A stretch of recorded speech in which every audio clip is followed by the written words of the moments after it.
Miqren təsadüfi baş ağrısı deyil. Onu tətikləyən konkret mexanizmlər var.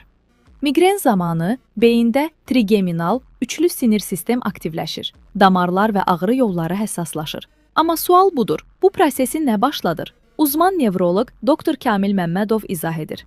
1. Yuxu pozğunluğu. Az yatmaqda, çox yatmaq da beyində ağrı həddini aşağı salır. 2. Aclıq və ya gecikmiş qidalanma. Qlukoza səviyyəsinin dəyişməsi sinir sistemini destabilizə edir. 3. Uzman nevroloq Dr. Kamil Məmmədov görə bir səbəb də stressdir.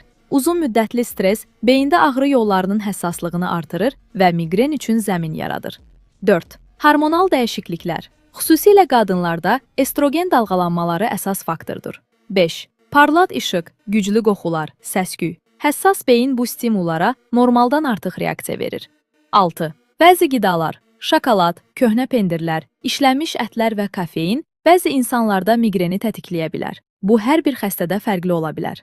Miqrenin müalicəsi yalnız dərman deyil. Tətikləyiciləri tapmaq, atakların sayını azaltmağın ilk addımıdır. Miqren xəstəliyini yox, öz miqrenini tanı. Uzman nevroloq Dr. Kamil Məmmədov.